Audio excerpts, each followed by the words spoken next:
Hello everyone. So this video is going to be a little bit different from what you're used to on this channel. I've been playing this game recently called the Bazaar. I think it's pretty dang cool. If you like games like deck builders and auto battlers, it's super fun. It's in closed beta right now. Came out pretty recently. If you like what you see in this video, I'll have a link in the description so you can check it out. But anyways, I decided I should make a little bit of content on this, so that's what we're gonna do. I've been grinding it recently, and I'm at this funny looking legendary rank, whatever this means, and I thought I would just do a quick little guide on what I believe is currently one of the most consistent and powerful builds in the game right now for Dooley. I think the build's pretty cool, and yeah, let's just get right into it. I'm going to sort of go over the game plan first, uh, explain like the early game and a few like the basic mechanics of the build.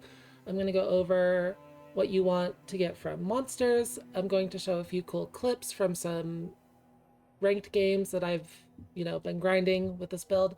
And then we're just gonna send a live run and I'll try and explain like everything I'm doing, my thought processes, and you can see how the build comes together in real time. And then if you want to watch more of this build or other builds, I'll be streaming the game on Twitch quite a decent amount. I already have been. It's pretty cool. But yeah, let's get right into it. So I'm going to call this build Turbo Core, and it is based around this item for Dooley, the Combat Core. And this item is pretty dang cool. It's actually a really special item. So Dooley has a special item type called Core, and usually that is only on the starter core that Dooley gets at the start of the battle. However, Combat Core, which is an item you can buy during the game, also has the core tag, and that enables you to do some very funny things with it. So what exactly does this item do? It's a 4-second cooldown weapon with the core tag, and whenever you use an item to the left of it, it gains damage for the fight, and whenever you use an item to the right of it, it gains shield for the fight. So it covers your defense and your offense, and it ramps up very quickly. Now, 10 might not seem like a lot, but that is at silver rank. Once you get it to gold rank, it goes up to like 25, and at diamond rank, it goes up to 50. And the game plan is to basically force this item early and get it up to diamond rank very early, which is generally pretty easy to do because it is a large item, and Dooley has a lot of ways to upgrade core items and shield items specifically. So you have things with level up, like upgrade your most shield item. You can also get upgrade core items, which will not only upgrade the combat armor, it will also upgrade the core item that you have that you picked at the start of the battle. So you get 2 upgrades for 1. And yeah, it's usually just very easy to get it to at least gold rank without having to fish for another copy, and very often diamond rank before day 6 to 7. So very cool there, and it's a very, very powerful item. The way you do force getting it is you want to look for the pull vendor. He sells large items. You're guaranteed to get the combat core from him on days 4 and earlier, and very likely to get it from him around day 5 and 6. It's not 100% guaranteed, but it's like 99% guaranteed basically. And you basically are just playing your early game, just waiting for Paul to come out, and once he does, you hope he has the combat core. If he doesn't, you refresh. He will almost definitely have the combat core on the refresh. And it's very important that at all times you are able to afford the combat core and the reroll. So that's 15 gold. So you can see here I have 12 gold when I get him. I do end up having to reroll here, so I have to sell a bit off my board, but that's fine. As long as you can afford the combat core, that's all that matters. So you want to make sure to conserve your gold early game while you're looking for a pull. And then, yeah, so that's the basic game plan. Get the combat core, scale it up. So before we can, get to the combat core, we have to pick a core at the start of the battle. What core are we going to pick? These are the 4 cores that matter. The shielding core and the companion core are the 2 that you never pick for this build. And I'll explain which ones are best. So they're basically basically in order of good to bad from left to right, top to bottom. So the core is the best one, but they all do very similar things, so all of them are fine. The main thing that matters about the core is that when you use any item to the left of this, charge this 1 second. And that synergizes really well with the power core because you can use a bunch of items to charge the core up, and the core charges the shield on your armor core even more, your combat core, right? So this will be going off a lot. Your core will be going off a lot, charging your combat core even faster, getting its shield value higher and higher, and you'll be able to tank a lot of damage and deal a lot of damage at the same time. Now, the reason the base core is the best is because it has a 7-second cooldown. The rest have an 8-second cooldown. So this one's the best because its cooldown is lower. It charges up faster. Also, worth noting, upgrading the core is quite important because its cooldown does go down by 1 second per upgrade. So at diamond rank, the core will be 4 seconds, and the critical core, weaponized core, all the other cores will be 5 seconds. So yeah, the core is the best one because it has the lowest cooldown. The others are fine. Now, ideally, you do want one of the 3 that do damage and not the ignition core. But if you absolutely have to take the ignition core, it will work in a pinch. If you're playing casual, obviously I recommend resetting until you get a good core. You just concede before picking the core, and it's totally fine. Either the core or a critical core is what I recommend. Weaponized core isn't really good, but you take it if you have to in ranked, and ignition core feels pretty bad, but it'll work in a pinch. So yeah, that's about it for the cores. Now, the reason why you don't really want ignition core is because one of the skills you can be offered after picking a core is like clockwork. When you level up, give the core plus 30 damage. Now, this skill is not required for this build to work, but it makes it way better. If you're playing casual, then obviously just concede for the combination of a damaging core and like clockwork. I would guess that like clockwork appears in like 50 to 60% of games. It's not a high roll at all. It's not rare. It does appear fairly regularly, so you will get it quite often. It won't take too many times to get one. In ranked, if you don't get it, you will just have to deal with not getting it, but it's not really that big of a deal, right? It does make the build a lot better, but it's not required for the build to run. Now, the reason this is so good is obviously because we will be focusing on getting as much XP as possible to get this extra damage. But not only does this damage go on the core we picked at the start, our combat core is also a core. So the damage will apply to the combat core as well. So your combat core in endgame will be basically starting already ramped up on the damage side, right? So you will get a lot of levels, and your combat core will be starting at like 300 damage. It's very, very good. Highly recommend getting it. As far as other starter skills go, if you end up having to go with ignition core, which I don't recommend, it's only a last resort if it's your only option. Any of these burn skills work pretty well. Ignition core isn't that bad. Other than that, some of your better skills are going to be the shield ones. Like quick defenses is quite good. Your shield items have their cooldowns reduced. One of the big things that you're focusing on this build is cooldown reduction. Cooldown reduction is kind of king in general for this game. You want to go first, and our combat core is a shield item. So this is a very good starter skill if you don't get like clockwork. And yeah, that's about it for the start of the game. So what are we looking for in the early phases other than our combat core? We're looking for enablers, things that can charge our combat core and our base core up very quickly. The best item for this is the Uzi. It is an ammo item, but it has 12 rounds, so it's probably never going to run out of ammo, but it fires off in 2 seconds. So you absolutely want the Uzi. This is super important. So make sure to be checking out weapons and small item vendors when you can, as long as you have the gold. Uzi is very, very strong. It'll have a spot in basically every endgame version of this build. Other notable items are cool LEDs. I like these a lot. They're fairly fast, and when you use the core, slow an item for an amount of seconds based on the rank. This is a gold one, so it's 3 seconds. I think this item is really strong. It's just good crowd control because we have 2 cores, right?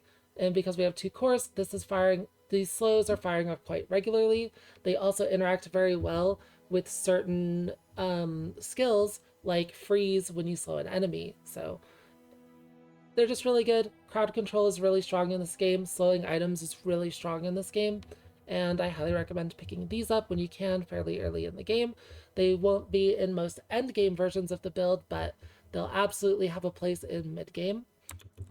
And Metronome is also another pretty decent one. You can put it between the Uzi and the Combat Core like I have here, and it'll let them haste each other, basically making your loop go faster and faster, right? So Metronome is really, really solid. And the most important item that you're looking for after you get your Combat Core is scrap metal. This item is just completely broken. I'm gonna be real. It probably needs nerfed. And you might be looking at it right now and you're like, oh, it just upgrades the core. But that's not what it does. But yeah, as soon as you get your combat armor, this is your number one priority, more or less. This item is really, really, really strong. And you basically just want to look at all non-weapon vendors, all medium item vendors, like just a lot of shops to try and get as much scrap metal as possible. Ideally, you want to get your first one before you get to level 11. So you can see here, I got it at level 8. And when you get your first one, you're not going to use it right away because the silver version is bad. Once you get to level 11, you get a guaranteed upgrade for your leftmost item. Because the scrap metal doesn't have any tags or anything, it's pretty difficult to upgrade under normal circumstances. But if you do manage to find one before level 11, the level 11 guaranteed upgrade will let you upgrade it, and it becomes this. The gold scrap metal not only upgrades the core, it also reduces the cooldown of the core by 1 second, and this is huge. It's just absolutely crazy. Taking your combat armor from what it's probably like 3.5 seconds down to 2.5 seconds is really, really massive. That's big. And, you know, even after you use one of these, even if both of your cores are diamond, you can still keep finding them in shops. So whenever you get a shop that can sell these, you generally want to go in there unless you need to hit like an XP breakpoint or there's another like better event like skills or something. Skills are really powerful. But scrap metal is the main thing that you want to be digging for in the mid and end game because reducing the cooldowns on your cores makes them super powerful. And if you get lucky enough to find a diamond scrap metal, it will reduce cooldowns of your cores by 2 seconds.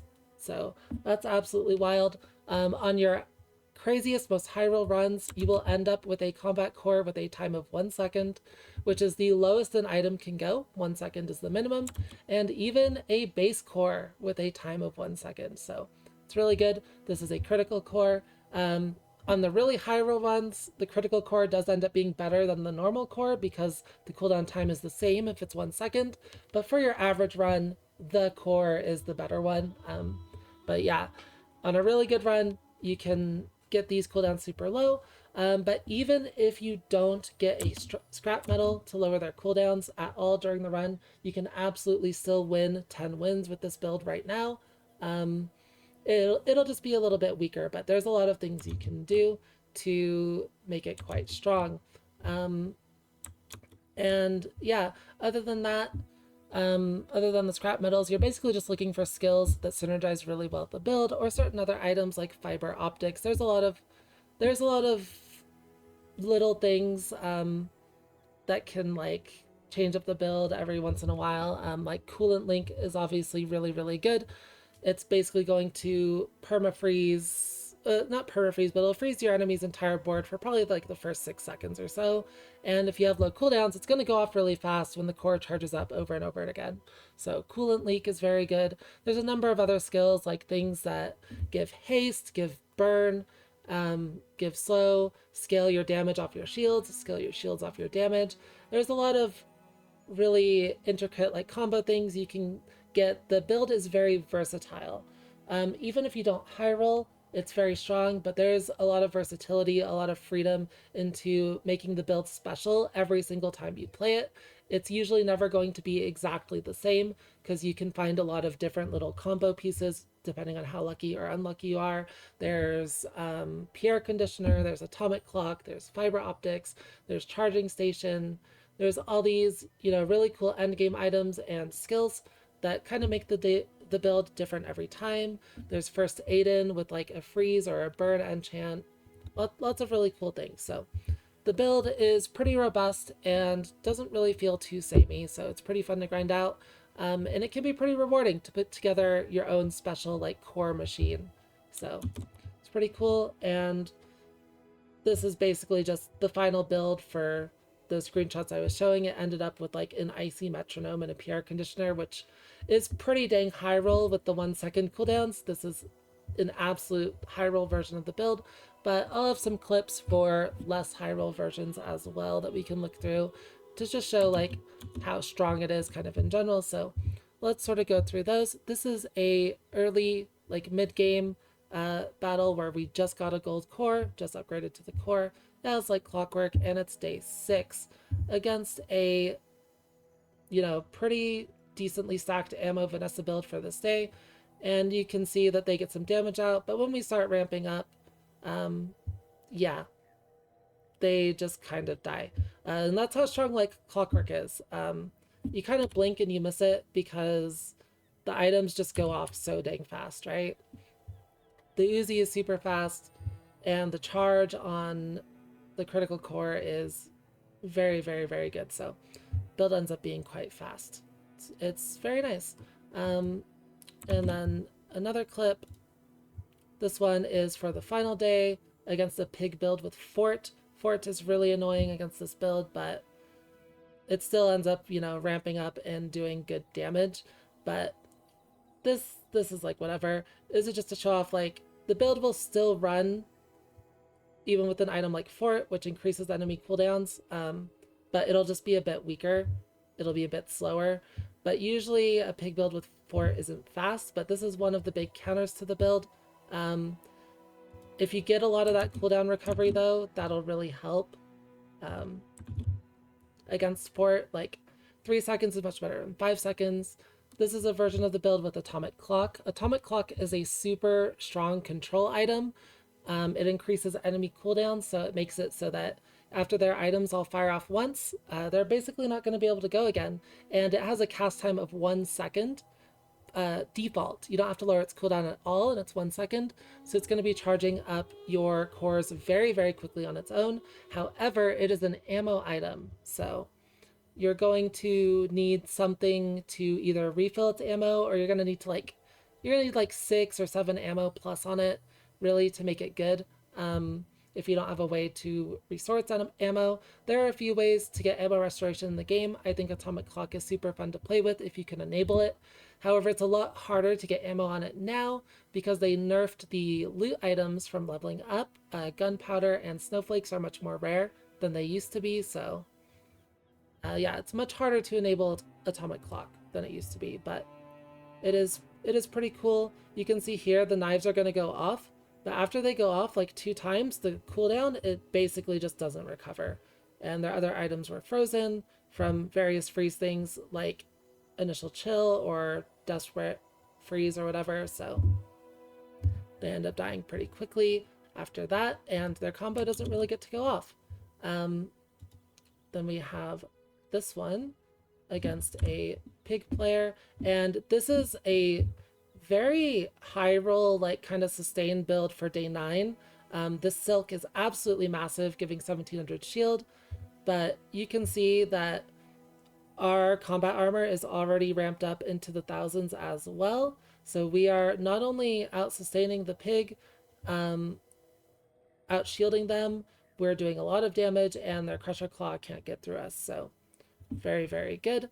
And this fight is a little bit long, but they go down eventually to Sandstorm. It takes a while because obviously the healing and the silk is still very good, but we have 40,000 shield at this point, and this is day 9, like really good. And you can see here that this is just a normal build. It does have like clockwork, but it's just pretty normal, no like super high roll items, and that's even, yeah, it's nothing crazy. So, and then we have another one here. This is a kind of mirror matchup, but the other Dooley's build is a little bit faster at the start because it's using the force field, but it doesn't have the ramp that this build does, and we end up getting more shield and everything, and they go down for 10 wins. Then here, this is just an example of the permafreeze version of the build with Pierre Conditioner. If you do get Pierre Conditioner, the entire board gets frozen. It's absolutely crazy, especially with fiber optics. It's really, really nice.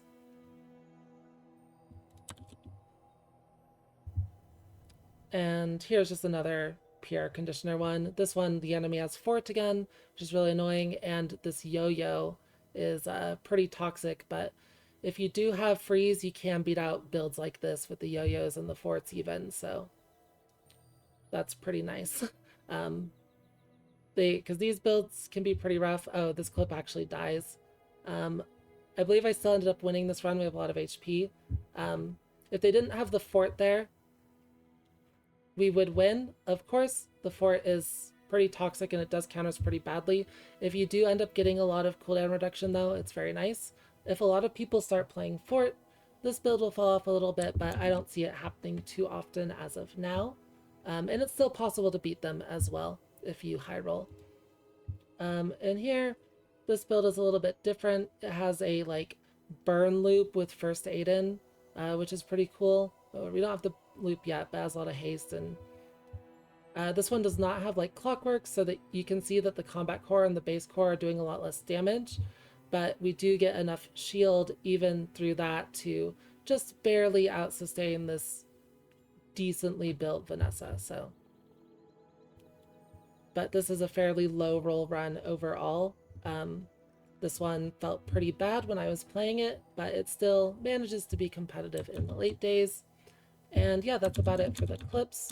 Last thing I'll do is go through, where is it? Monsters, monster battles.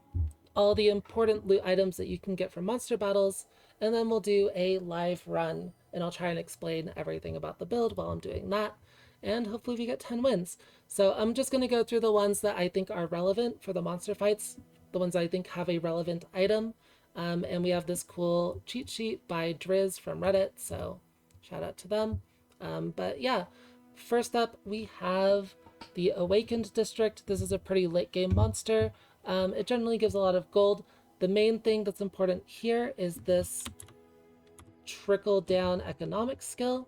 When you use a large item, haste an item for 4 seconds.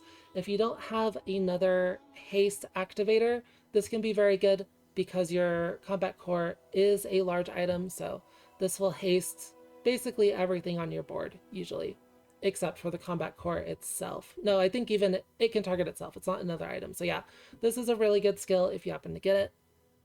Next, we have the Blood Reef Raider. This is a fairly early game enemy. Usually, this one doesn't have anything particularly good, but it does have ammo stuff. So if you're interested in using Atomic Clock, which is going to be one of your better counters to like Fort Pig builds a lot of the time, to increase their cooldowns past the point where they can fight you, and some other like Vanessa builds and stuff. If you do want to use Clock, you're going to need things like the Powder Flask or like Ammo Stash, just various skills for ammo. Really helps a lot, lets you, really enables that Atomic Clock. So Atomic Clock is a really good counter for certain builds in the meta, so it's not a bad thing to try and build into when you can. It's just a little difficult to get the ammo for it on Dooley. Then we have the Blood Reef Captain, and there's not anything here that's too interesting except for the skill Full Arsenal. I usually won't fight the Blood Reef Captain, there's usually a better option, but he is an option nonetheless. Full Arsenal will lower cooldowns by usually 10% because you'll have a weapon and a tool, so 5% for each of those. And that's not a bad skill. Then we have the Boiler Room Brawler. Boiler Room Brawler is one of the best monsters in the game, pretty much. Time to Tinker is always a win. When you haste, shield 10. This creates a lot of infinite loops with a few of Dooley's items. You'd end up playing a build probably different than Combat Armor if you got this, because of the infinite loops available, and I'm not going to go into those, but this is a very cool skill to get. But he also has the Hammer, which when you level up, if you have at least 3 tools, upgrade an item. This works from your stash and will upgrade any item you have when you level up, and it's very, very, very good. This is one of the few ways to get a leveled up scrap metal, so very, very strong item if you get this. And then the wrench is okay. It upgrades a tool at the start of each day. This can be good for upgrading things like atomic clock. So yeah, not bad. He also has, Eagle Talisman for crit. You can put crit on your combat core. Multi-tool is a not bad early game item for enabling your combat core. It gives haste and slow. It's not bad. I probably wouldn't use energy potion because that's ammo. And flashing mechanic is a not bad skill either, but it's not amazing. A decent amount of endgame builds don't really end up with tools going off too often. Next up, we have the coconut crab. This one's notable mostly just because it's an easy fight, and hard shell is a pretty nice skill. Just getting some shield, just any sort of extra HP defense is really, really nice late game, so that's not too bad. Then we have the cosmic rock. Cosmic rock is something you should always, always take, in my opinion, almost always. There's very few situations where I wouldn't. Both of the skills are quite good. You have a haste enabler with cosmic wind. You have 9% crit chance, which is very strong. But the most important thing is the feather. The feather will reduce your leftmost item's cooldown by 12%. It's a gold feather. Very, very, very strong. It drops decently often. This is absolutely crucial if you can get it. So that will increase the cooldown of your combat armor. Very, very nice. Then we have the Death Knight Reaper. This one is mostly for its skills, Hypnotic Drain and Desperate Freeze. When you use a weapon, freeze a smaller item for 2 seconds. So this will let your combat core freeze medium and small size items and permanently, indefinitely, right? It's no condition. It's not the first time in the battle. It's really, really good. It'll just freeze medium and small items forever, and it lets your core freeze small items. So very, very, very good. And Desperate Freeze is okay. It's some defense when you go below half HP. These types of effects are really good against throwing knife builds, which are still quite strong even after the nerfs. So Desperate Freeze is a really good skill, and that's why Death Knight is really solid. It's also a legendary enemy, and it's pretty easy to beat with the build, so it gives a lot of gold and XP. It's just a perfect enemy. Really nice. Then we have the Dire Inglet, which I usually won't pick, but it's worth mentioning because it can at least get you some crit chance with the Eagle Talisman and the aggressive skill. But it's a pretty low priority enemy. We have the Dire Mosquito, however, which on the other hand is a very high priority enemy because it drops insect wings, which reduce the cooldown of all your items by 6%. You'll notice the pattern here. We really want to go for cooldown reduction whenever we can. So Dire Mosquito is quite good. Paralyzing Rush is not bad either. If you can get slow through cool LEDs, that enables haste on your board. So very strong skill here as well. Then we have the Eccentric Etherite. This enemy is generally pretty hard. If you do have the combat core, you can usually beat her, especially if it's gold or higher. You can usually beat her. If you don't have the combat core yet, you probably can't beat her. She's a pretty early enemy, like day 4 or something. Yeah, just make sure you have combat core before fighting her. Usually it's possible to get strong enough early game boards without it to fight her, but usually if you don't have combat core, you will lose to her. However, she's really strong because she gives rigged, and the rigged skill gives haste at the start of each fight. This enables a lot of things like start a fight freeze, and it just lets your loop start up faster. It's really, really, really good. It's one of the best skills in the game, so very, very solid. And the scrap, the gold scrap is not bad either for items like duct tape and whatnot. So yeah, she's not a bad enemy at all. Force field is also an okay weapon to pair with the combat armor. However, I think the force field combat armor build is a fair amount worse, so I wouldn't recommend staying on that too long.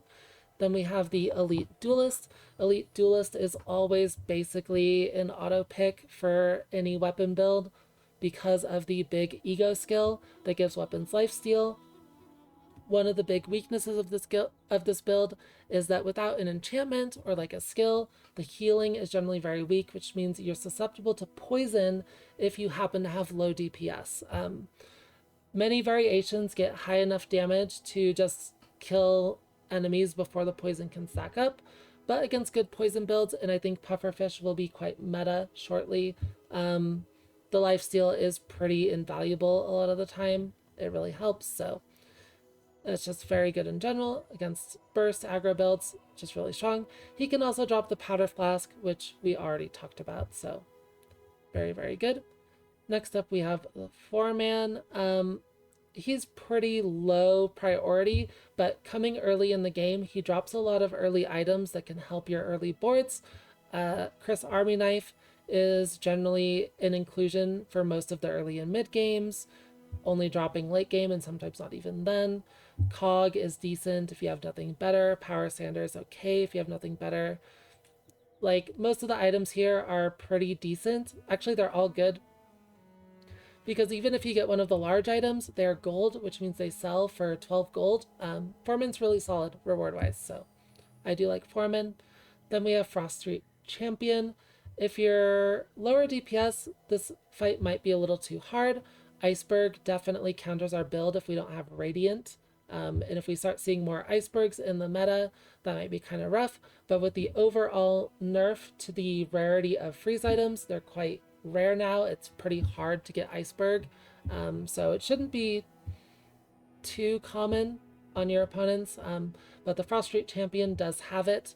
However, if you're feeling pretty strong, he's absolutely beatable.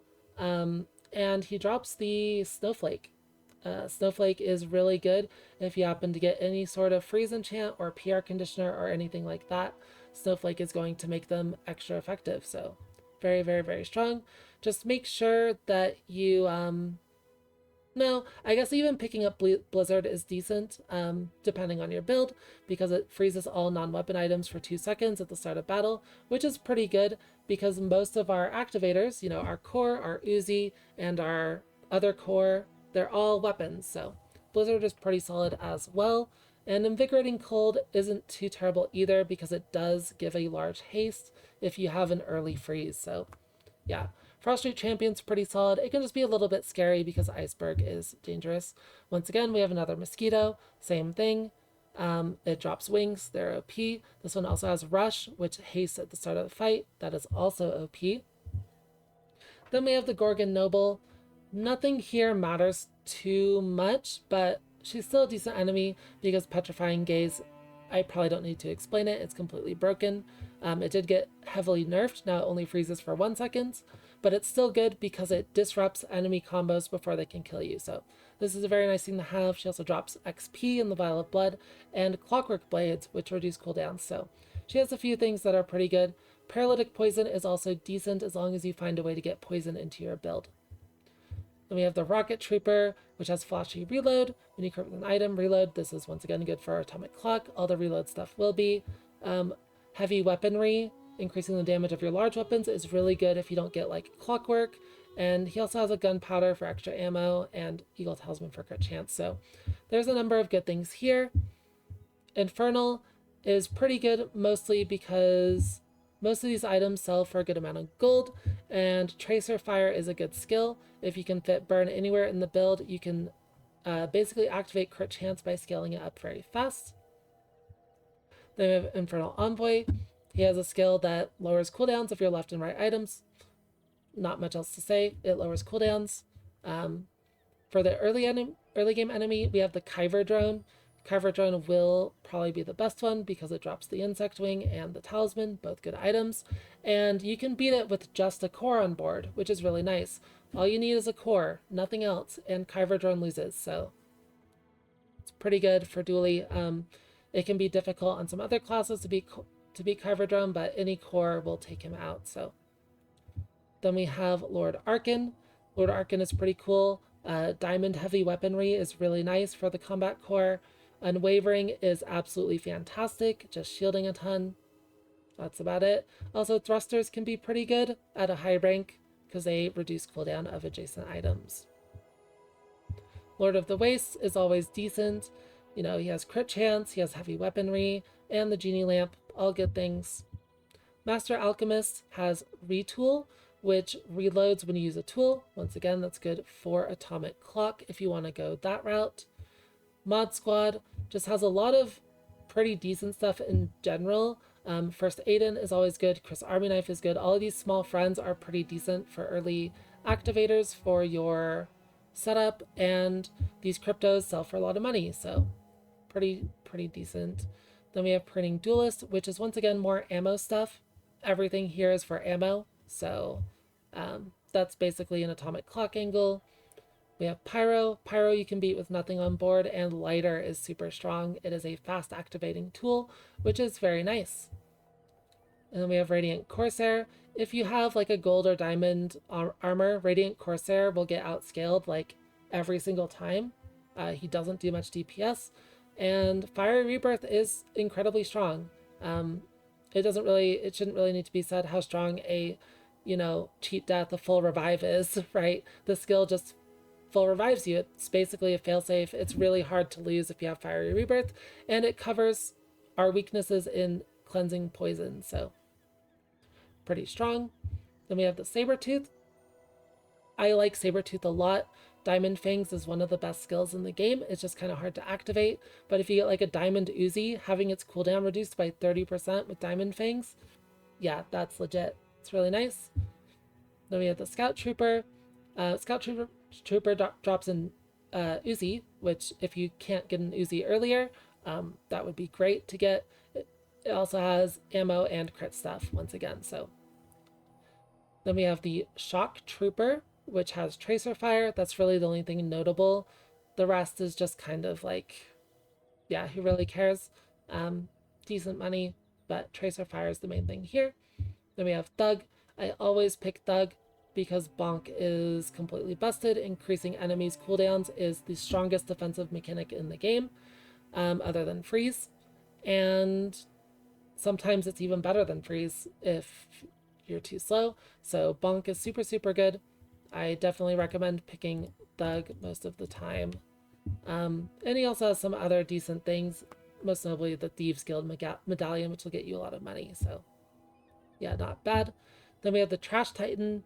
The Trash Titan is a late game enemy that shows up actually a lot, and it's notable for Juggler. When you use a small item, charge a large item for 1 second. Obviously your Uzi is a small item and it'll charge your Combat Core a large item, so very good. Then we have the Trash Golem, which just has Jury Rigger as its skill, and this is another thing for Atomic Clock. You can reload your Atomic Clock with your Uzi using Jury Rigger, so very good. Then we have Veteran Octopus, which is a legendary enemy, and usually its stuff isn't too good, but Hyper Focus, the skill, is quite strong. If you have only one medium item, its cooldown is reduced by 30%. In a lot of variations of the build, the only medium item you will have will be the core, so that's very good. And the Void Colossus has Void Rage. When you burn, haste an item for 1 second. That's pretty good as a haste activator. Weapons Platform, more haste with distributed systems.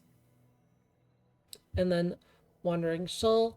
When you slow, charge an item for 1 second. This is quite good with cool LEDs. And that is about it for the monster abilities. There's a lot of them to remember, but those are the main ones that stand out to me. And I will also link this page in the description of the video if you want to reference it yourself. So yeah, shoutouts to Driz who made this. But let's just go ahead and now we can send the run. I'm going to do a normal run instead of a ranked run because I already set it up for the perfect situation for the start of the run. This will be more applicable to all of you casual players, and we'll just show like kind of like the average good power of it. I do want to show off how like Clockwork works. So we do have this from the start of the run. I picked the core and we have like Clockwork here. So I'm going to pick that up. When you level up, give the core plus 30 damage. So this will make levels very important. They're already very important. We will be focusing XP a lot. I got an XP event right away. So I will be grabbing this and I will be paying for it. The 2 XP event does mean that we will level up by the end of the day. And there we go, 2 XP.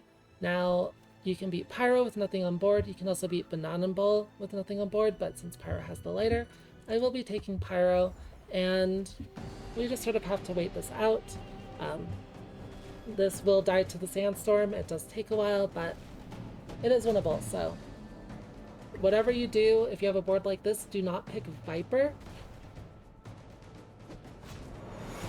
Viper will absolutely shred you, but I believe you can defeat everything else, so I think. I'm pretty sure. But usually pick either Pyro or Kyber Drone, so hopefully we get the lighter. If we don't, it's no big deal, but the lighter is very nice. Especially if you got forced into picking a burn skill at the start or something like that, the lighter works very well with that as well. So we did just get the cinders, but not too big of a deal. So now we have Lost Crate. This is another XP event. We will be taking it. We do want to spam as much gold and XP as possible. And it's okay if we lose the first couple of days. That's totally fine. I'll be grabbing a shield item here. And welding helmet, not too bad. Now you do want to make sure that your core is all the way on the right generally. Because you need items to the left to charge it. So, and your core is going to be carrying your damage. Now, here we don't have a vendor that can get us what we're looking for, which is Uzi or combat core. I am going to take bronze tier skills. I do like bronze tier skills quite a bit. You can also take the treasure chest if you're worried about your money. I'm not too worried about it right now. Bronze tier skills always cost 3 gold. And what you're looking for from them is things that give freeze, usually.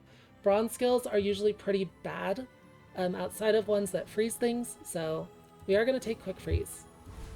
I would generally recommend not buying anything in most cases if it's a bronze skill and it doesn't give freeze, but if you're relying on like burn for your damage, you may want to pick up like a burn skill or something. Usually the weapon ones are not quite good enough to be worth it. Now, I believe I am losing here. They have more shield than my damage, and the poison will start ticking away at me ever so slowly, but it'll be pretty close in the sandstorm, I believe. But yeah, if you don't want to lose the first day, you can pick up more items than I did, but I don't really mind losing on the first day, so I usually do this. Yeah, it's super, super close. Oh. We did just barely win, so we got a little bit lucky on the sandstorm. It's pretty nice. That's how strong like Clockwork is if you can level up on the first day. The core can absolutely win by itself if your enemy is not strong. So here, you can go for either bronze tier skills or the small weapon. I'm going to grab the small weapon and hope it's an Uzi. Chris Army Knife is fine. And then we have more experience, so let's just grab that. And fight the giant mosquito. Giant mosquito basically does nothing. It does like 6 damage every 5 seconds.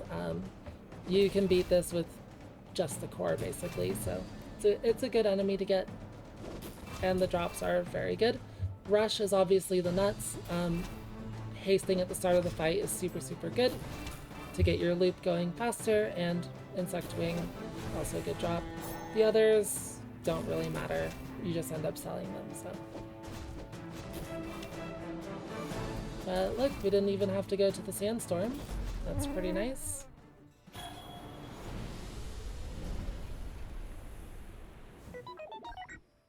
And we get Rush. Awesome. Alright, level up. I will be grabbing actually, let's get the income. The income's pretty good early. It's probably more valuable than a bronze item, so income's decent. Mountain Pass is another XP event, so we're going to grab that. We're just going to hit the left option. When they finally fix Escort the Convoy and make it give enemy encounters more often, this is probably better, but they said they fixed it. It still gives uneventful most of the time, so we're just going to grab Guide the Convoy. And now here is a choice. My money is kind of bad, but Midsworth is pretty decent. But because I need money, we're going to grab XP again. Midsworth is a good vendor. Small and large items are what we're looking for. But I don't care if I lose day 2.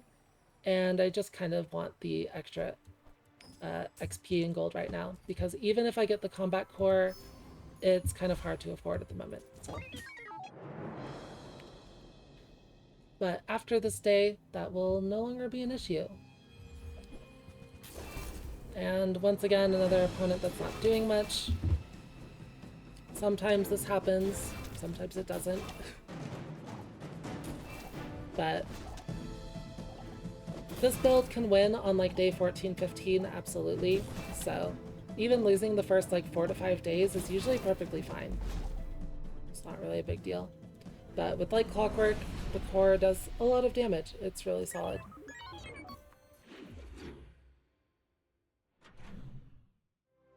Alright, we don't care too much about friend items in this build, so I am going to go ahead and get the free slow item, just for our money. Duct tape is quite a solid one, and we got pull, so always grab pull, like I mentioned, reroll, and there's our combat core, as expected. And we also got an immediate upgrade for it, pretty normal. Send it straight to gold. Super, super good. And now that we have this, we are strong enough to take on the Scout Trooper. Most likely. Yeah.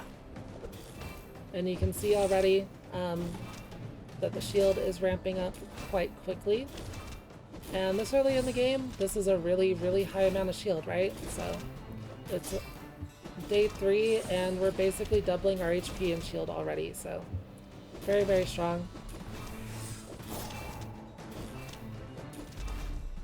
And the Scout Trooper goes down.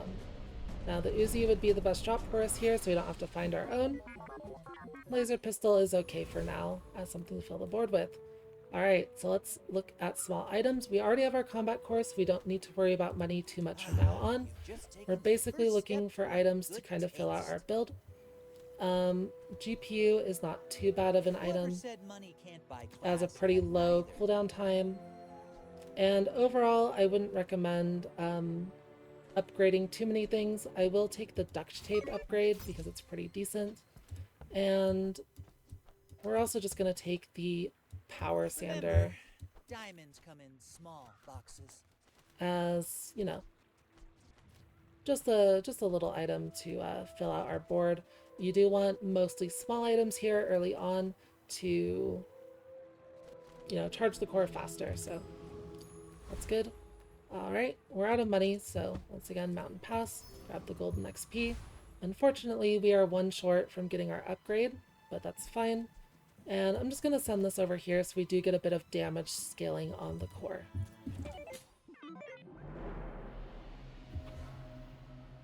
Usually you want to scale the shield a bit more than the damage, but having 1 item over here is good. Now this is a pufferfish build that's honestly doing pretty well, but we do have enough damage at this point that they will probably die before we die to poison. Pufferfish builds are pretty scary early on though. As you can see, we did almost die to it because it did ramp up pretty fast. I think pufferfish will end up being quite meta. It's a really good build. I like playing it, so you will probably lose to pufferfish without like clockwork. Here we don't have anything too good, so we're just going to grab the shield item for econ. If we had, say, like, you know, upgrade the core again or lower core cooldown, we would take those, but these tools are going to get replaced eventually, so we don't really care too much about lowering their cooldown. It's not super important. Alright, haste, slow, and cooldown items. This is pretty good as a vendor. Nothing too good here. I will refresh this vendor, but we didn't hit anything, so. And the docks. Yeah, let's go ahead and work at the docks. I do like doing the docks. It's really good money. You get 2 gold and an item, and I usually pick weapon. The main reason for this is because it can give it from any character. And I just like fishing for hammer, so yeah, I like fishing for hammer. Now I am going to take Hydro Dude here for the good rewards. This build can absolutely defeat Hydro Dude, so our shield ramps up faster than Hydro Dude's damage at gold, so it's very nice. Hydro Dude is generally a pretty difficult enemy, but because we have so much shield, he ends up not being a problem. If you don't have like clockwork, your damage still might be a bit too low, I'm not sure. but you can see the shield is so high that, like, it's probably fine.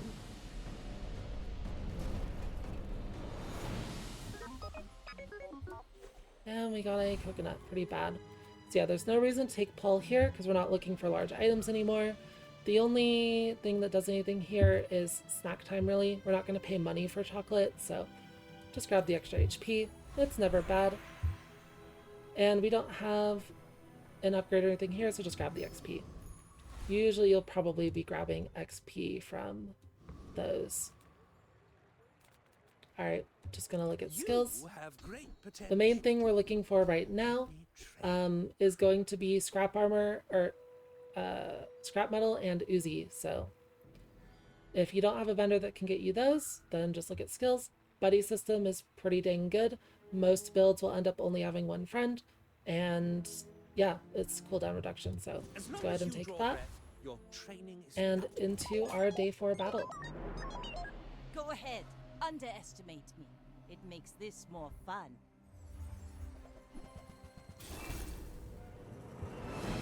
This is a decently...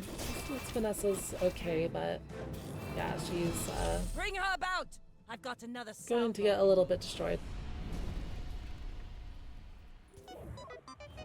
Not much to say about that. Alright, we have sells weapons. Any good fights lately? Let's look for our Uzi. Nothing. There it is. Easy. And let's just go ahead and drop the laser pistol. Actually, let's drop the power sander. Laser pistol actually does decent damage. We can just sell these items. Don't need them.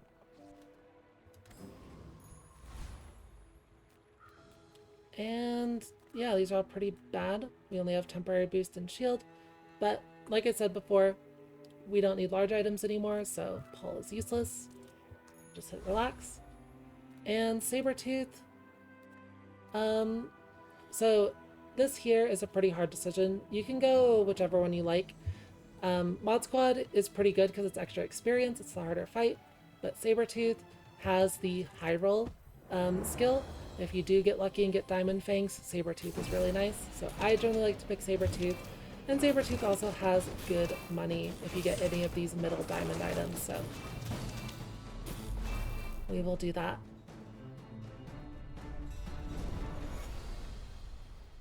And what do we get? A silver pelt. Not the best. Upgrade the core. There we go. That is our final upgrade for the combat core. That's perfect. Alright, so here we have sells medium items. This is the vendor we're looking for. Welcome in, hon. And What can I get if we're lucky, we'll get scrap armor. I generally take schematics when I get it. Well, I think you're really You basically just buy it, and when you sell it, you get crit chance for your core. So I do pick it up when I see it. It gains value when you upgrade it, or when you upgrade any item. So you just sort of keep it for a little bit. It'll passively gain value. We don't have anything there. Once again, medium and large items. Go ahead and look. And yeah, not much of anything.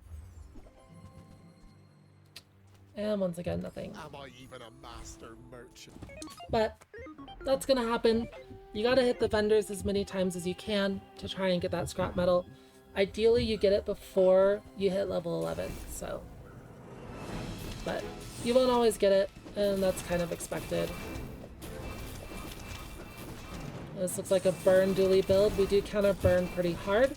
Burn does half damage to shields, and our shields are pretty big. So burn is going to get pretty hard countered by us. There's not really anything they can do about it.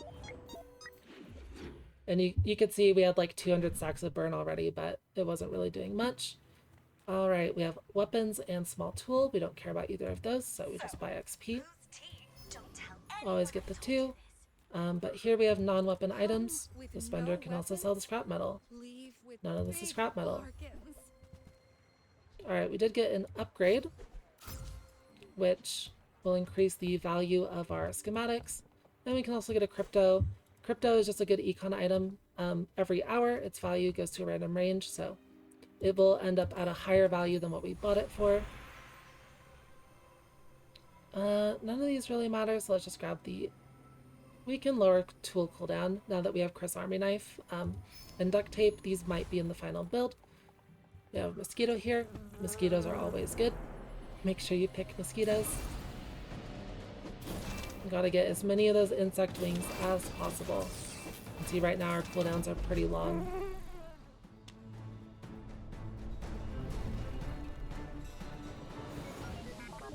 Nice.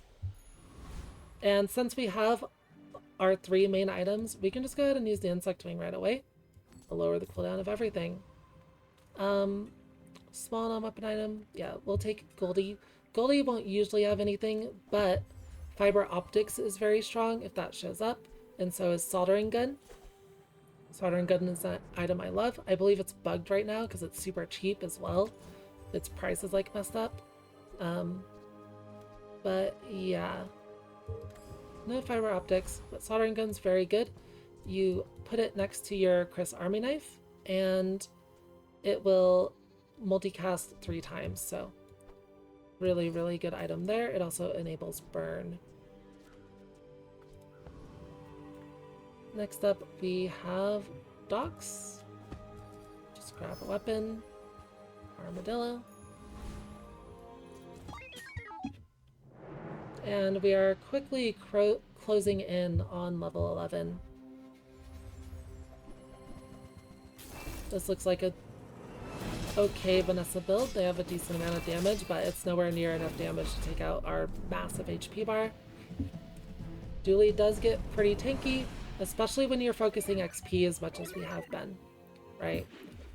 I cannot stress enough how much XP you want to get. Here we have Docks, which is pretty decent, but we also have Kina, which is more important, because Kina can give the scrap metal, and there it is. We did happen to get the scrap metal before we hit level 11, thankfully, so. It's still good to continue searching for it. Getting another one to upgrade it would be very good. We don't want to use it, we don't want to sell it right now, so. You have the silver one, keep it, do not sell it. It's completely pointless to use it while it's silver. And then we're kind of low on gold, but we can just look here. Sells items. See if there's anything interesting. Not really. Sometimes thrusters is okay because they lower the cooldown of your combat core when they're adjacent, but they don't really matter too much. Then we have upgrade the core. I would just do that. That's totally fine. The core gets very good. And let's just go ahead and fight Chili Charles since none of these enemies are particularly good for us. We are very strong now, even against Freeze, so. But the Freeze fights will be a little bit longer. Freeze is pretty toxic.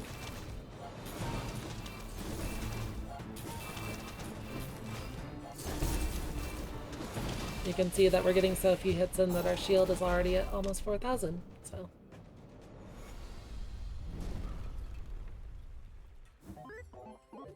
Ice cubes, not particularly useful for us. Alright, we got a medium items vendor again. We can search for scrap metal again, upgrade the schematics. I usually will pick up an atomic clock just in case, but I'm not going to grab it this time. Sell the crypto. Just because our money is a little bit awkward. And I'm not planning on using it right now. We did get the scrap metal. Perfect. And since we haven't used our free upgrade at level 11 yet, we're still gonna not use this yet because the diamond one is so much better. And here, let's just go ahead and just get items for money. Poison skills are usually pretty bad, so I don't like getting them. You can get poison freeze, but it's very often very difficult to get a way to actually apply poison in this build, so I usually just skip poison skills completely.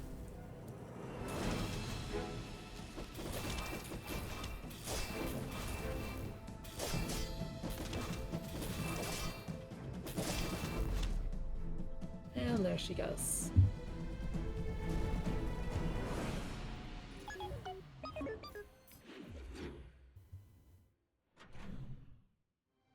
Alright, on to day 8. Now we can upgrade items for our schematics. Our gold isn't very good though. We don't really care about upgrades on anything except for our cores. So upgrading these items doesn't really matter too much. If you have like cool LEDs, that's cool to upgrade. Fiber optics, you know, a lot of these like utility items, but everything I have here is really just for, you know, scaling the core. They're just small items that activate pretty fast, so we'll just grab snack time. More HP never hurt anyone. And loot items are pretty good if you need gold. HP is good in general. You can take either of them. I generally take loot items because we do have a friend, we get 4. And, you know, gunpowder is good for something like atomic clock if you were to take that. You can also get feathers and insect wings for more cooldown reduction, so loot items are just quite good. Now here we have our first shield skills. Since we're on day 8, we can get gold shield skills, which are very good. A lot of the shield skills are kind of how we scale in the late game, so you do want to look for those. Like, finesse shield is pretty decent. If your enemy has more health than you, it reduces cooldowns. The rest of these don't really matter. Usually the silver ones are pretty bad. The gold ones are where they get good. This is fine. Pigs will often have more HP, so this is very good against pigs. Like I said before, Cosmic Rock is basically always an auto pick for the gold feathers, so we will be fighting the Cosmic Rock here.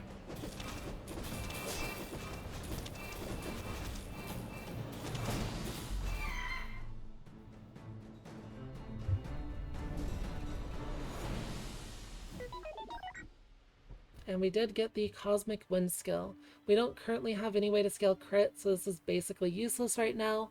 But if we do find a way to get crit chance, it can be pretty good. All right. It looks like we have medium items here and non-weapon items here. I will take medium items if we get super lucky. I'll help you find Yeah, who does. we get like a PR conditioner or something. Oh, We'll the bar absolutely is throw that free. into the build. I like the exercise. PR conditioner is incredibly strong, so we'll just go ahead and slot that in. This is a pretty high roll run, not going to lie. And let's just go ahead and leave the shop. We're out of money. Get a small tool. And we didn't quite level up yet, so we won't be as strong as we could be, but on the next day we finally get our level 11 power spike with the scrap metal, which is huge. I will say that so far this run has been a little... this is kind of showing the high roll, which isn't really what I intended to happen, but it's pretty cool too, I guess. Sometimes that happens. The enemies have not been particularly strong either, but that's okay. Alright, let's go ahead and look at our shield skills. And here is one of the good ones, defensive stance. When you use a weapon, your shield items gain 20 shield for the fight. And also reserve shield is quite nice as well. Gain shield the first time you use a large item. I'm going to take defensive stance because we do have a duct tape, and that is what it's very good with. Let's just go ahead and sell the schematics now. We get a little bit of crit chance, we get our money back. We're gonna grab this, and let's go ahead and upgrade our scrap metal. So now it is diamond. Very, very, very strong. We're gonna go ahead and put the duct tape in. This shield will start scaling from the defensive stance skill. It basically just gets our shield even higher than normal. And we're also going to go and sell the scrap metal. So currently we have 3.6 second cooldown and 5.3. And after selling this, we go to 1.7 and 2.5. So we are going to be firing everything off much, much faster now.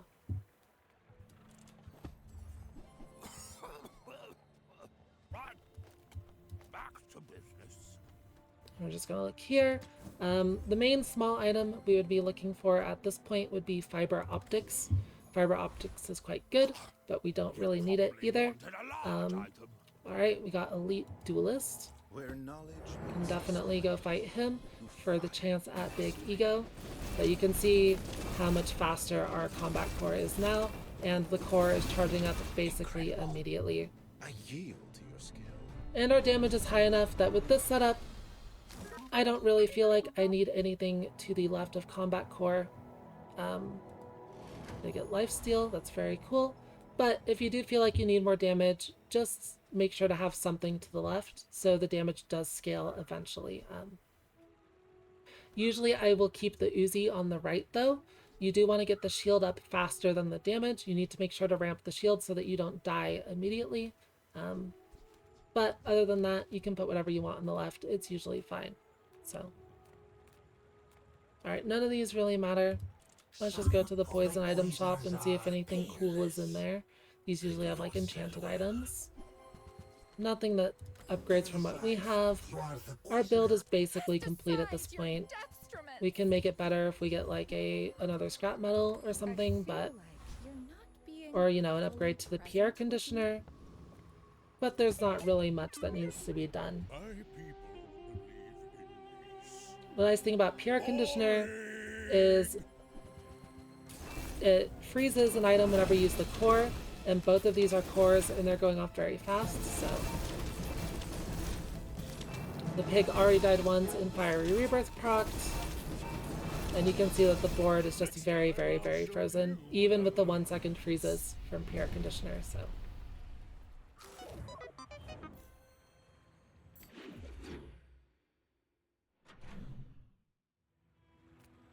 Rumor has it there's a... You won't believe who I met the other day. Usually leveling up late, you probably do want to choose Get a Friend as a chance to give PR Conditioner. PR Conditioner is one of your better late game items. It just kind of helps seal out an already very solid build. No particularly good skills here. Heavy weaponry is really solid if you don't have like clockwork, like I mentioned before. You do want higher base damage on the combat core if you can. But other than that, we're kind of looking for things that can sort of just combo or reduce cooldown or whatever. So we have a few good things here. Like clockwork, upgrade is a little bit late. Left eye is good for extra crit chance, and buddy system is good for lowered cooldown. I'm going to go for the lowered cooldown, but you can make an argument for the crit chance as well. Machine learning, we're already fully upgraded on our cores, so this doesn't really matter. But if you get it earlier, it can be quite good, so this is one to watch out for when it's like silver. Yeah, let's grab buddy system and watch our cooldowns go even lower. For my teachings. Yetarian strong! And once again, like I mentioned before, Frost Street Champion can be pretty annoying because Iceberg kind of freezes us out. Sometimes if you get a Radiant enchant, you can use that on the combat core. That's the item I recommend using it on, and that will help against freeze. But our build is good enough that, you know, nothing matters here. And we did get the Snowflake. Huge. We can just sell that immediately to double the duration of our freezes. And let's just go ahead and grab a temporary boost because this is probably the last day. Get a friend. And enchant a weapon with lifesteal. That's very nice. I will put that on the combat core as this goes off quite frequently. Obsidian, the core. Sorry, not the combat core, the normal core. And here is our final battle. They have pretty big golf clubs, but it doesn't really matter. They are just going to get mostly completely frozen out and killed quite quickly, so. Easy, perfect victory. This was a decently high roll run, but you can expect to see builds similar to this quite frequently playing this setup. And it's just really strong. I don't know. I think it's going to get nerfed. It's pretty good, especially once you get the cooldowns low. It's very, very nice. And the PR conditioner was nice. The freeze is cool, but it wasn't necessary by any means, right? You absolutely do use it. If you get it, it's really strong, but you don't need it, you know? So, very solid run. Didn't take any losses. Would have been fine. So yeah, not bad for just sending it and doing it live. But yeah, that is the build. I wish you all luck with it. I hope you have success. I hope you enjoyed the guide. If you have any questions, just leave a comment. I'll try and get through them. Although I do ask that you at least watch the video before asking your questions. I usually don't like answering questions on things that are answered in the video. So, but yeah, that's it from me. I wish you all the best. Have a good one, and hope you have fun playing the Bazaar. This game's great. See y'all later. Bye bye.